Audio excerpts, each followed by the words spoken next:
this is insane. We got a big update on Jonathan Kuminga's future. New reporting just dropped with clues that shift how the Warriors are planning to handle this situation in the offseason. Apparently, Mike Dunleavy has a plan, but it's not what most of us expected. And somebody better tell Steve Kerr because he's going to be pissed. So in this video, we're breaking down the new reports, the strategy behind a move like this for the Warriors, and the impact this is going to have on their offseason and their ability to upgrade the roster. First, though, hit subscribe for me one time. Thank you to the 12,000 who've joined the Warriors Digest community here. If you're part of that percentage who watches our videos on a regular basis, but you haven't subscribed, hit the button. It helps the channel so that we can get into the news like this here. Breaking, the Warriors are likely to hang on to Jonathan Kuminga and are not expected to move on from the 22-year-old forward. This is per Monte Poole, who's been a longtime Warriors insider here in the Bay Area. If you grew up or have lived in this area, you know him from his time at the East Bay Times, Oakland Tribune, now with NBC Sports Bay Area. Very well connected to the Warriors since the days of Antoine Jameson and Danny Fortson and Mookie Blaylock, like way back. He knows what he's talking about. This is what he's hearing. These are the headlines coming out here. SF Gate, there's finally some clarity with the Jonathan Kuminga Warriors future. All of this from Monte Poole's statements in the latest Warriors podcast. He said, the scuttlebutt around the NBA is that the Warriors will very likely find a way to hang on to JK. It doesn't mean he's going to be a long-term answer. They can just move him later. So this really gives us some insight into what the Warriors may be planning to do here. He went on to say, the Warriors don't seem to be concerned about how this plays out. So that tells me that they're flexible. The one thing I've heard consistently is that even his, meaning Kuminga's backers, are not saying, oh yeah, we got to keep him because he's our next franchise player. I'm not hearing that. So what this is telling us here is that the Warriors probably don't have any buyers in the trade market for Jonathan Kuminga right now. It's very complicated with the sign and trade, with his money only counting for half of his first year salary in outgoing trade value. So it's really hard to get things to match up and find a good deal. The Warriors don't want to just give away Kuminga for nothing. So probably right now they're not finding a good deal out there. But things can change. There are dominoes that need to fall here in NBA free agency and in the offseason, in trades that are most likely going to take place, whether it be Giannis or some other sort of move happening here. Kevin Durant, one of those big chips needs to fall that sets a lot of other things in motion to where teams reevaluate and maybe they decide they do have room to trade or a necessity to trade for somebody like Kuminga. But it actually is really advantageous for the Warriors not to trade Kuminga right now, and I'll tell you why here. I'll explain this as we get into it, but how did we get here? I mean, this is a surprise, I think, for a lot of us because we kept hearing chatter about the Warriors moving Kuminga, and I'll remind you here of what Steve Kerr had to say just when the offseason began in a podcast with Tim Kawakami, another veteran writer here in the Bay Area. Steve Kerr said it's a tricky one because Jonathan is obviously gifted and wants to play a bigger role and wants to play more. And for me, I've been asked to win. And right now, he's not a guy who I can say I'm going to play 38 minutes with the roster that we have, Steph and Jimmy and Draymond, and put that puzzle together that way and expect to win. I mean, those were harsh words from Steve Kerr, and we saw with the DNPs towards the end of the season. It was baffling the way that the situation was playing out here as the Warriors seemingly were tanking Kuminga's value as a way to probably keep him. But I think that we just solved the riddle of the speculation here. I mean, as I'm talking this out, it seems very likely that maybe all along the Warriors wanted to keep Kuminga, and this was a way to tank his value so that they didn't have as many competitors here trying to sign him as a restricted free agent. But if they are still trying to move him, it is advantageous to hang on to him as we look here at the way the Warriors salary cap breaks down here. So the Warriors are under the first apron. Now, if they were to sign Jonathan Kuminga, this is kind of what this would look like here, where, maybe kind of the chatter is somewhere between 20 to 30 million dollars. Let's split the difference here and say it's 25. Now, the Warriors offered him 30 million last year, so this would now be a mistake here as he would lose value potentially.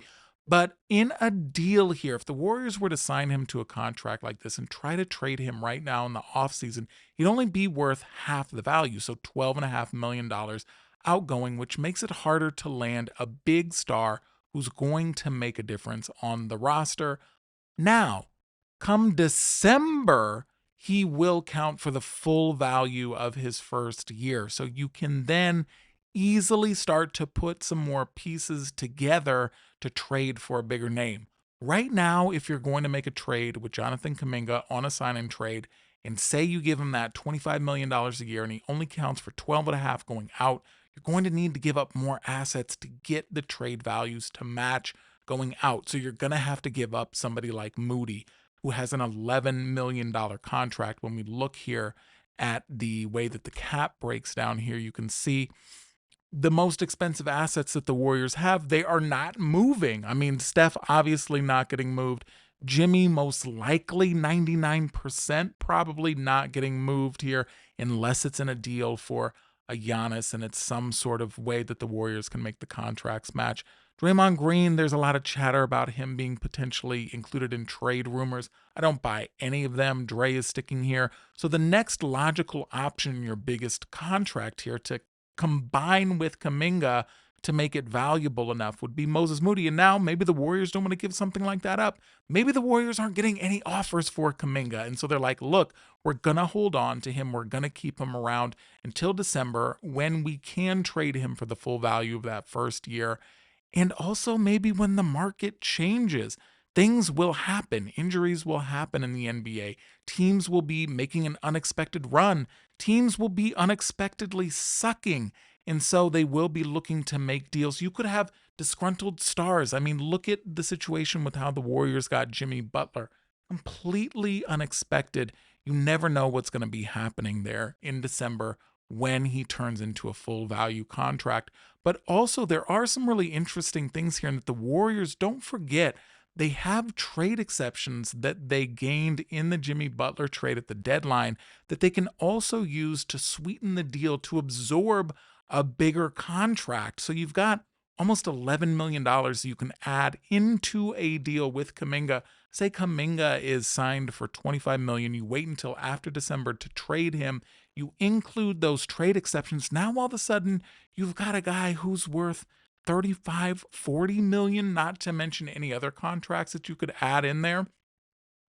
The possibilities are endless here if the Warriors wait. I would say that the disadvantage there is that the Warriors end up in a situation where they're hanging on to Kuminga. He's a little bit disgruntled, and there's just a media storm the whole season leading up to December and leading up to the trade deadline in February that distracts. And also, you don't get to add that piece in the off season here, and there's time to get that player acclimated, whether it's say a deal for Cam Johnson happened, and then you've got the whole off season, you've got preseason, you've got the early part of the season for these players to start to click together. It's just going to be a lot more difficult to add a major piece at the deadline and expect it all to miraculously come together and have them click well enough to make a finals run there. It's just going to be a little bit more risky, but I want to remind you, Bobby Marks, who writes for ESPN, he reminded us that all of the Warriors offseason depends on Jonathan Kuminga. He said it all depends on him. It really comes down to that he basically controls free agency in Golden State, because if they sign him to a contract and bring him back, then that's really it as far as they can do this offseason here. So when we look at the situation here, when it comes to the salary cap, I mean, they just don't have a lot of options here. The main thing in the lower right-hand corner there is the exception where you've got the non-taxpayer mid-level exception. The Warriors are going to have to work a very crafty deal in the first year to make sure that they remain below the first apron there, so that they don't run into situations with having to use or not be able to use some of these things like the mid-level exception here for $14 million, where you could theoretically potentially attract a guy like Brook Lopez. Maybe. I think he's going to command more, but you could get some more efficiency and an upgrade there in your center position with that mid-level exception. So, but that's basically going to be all that they can do once they resign Kuminga. So a lot of the pipe dreams that we had of upgrading major positions and multiple of them just may not happen if the Warriors have to hang on to Kuminga and they can't work out a sign and trade here in the offseason. So I want to hear what you have to think. Do you think that this is a good thing for the Warriors here, having to hang on to Kuminga, maybe finding a way to make it work? I just don't see Steve Kerr really implementing him into the offense in a way that fully makes Kuminga happy. He wants to be an all-star.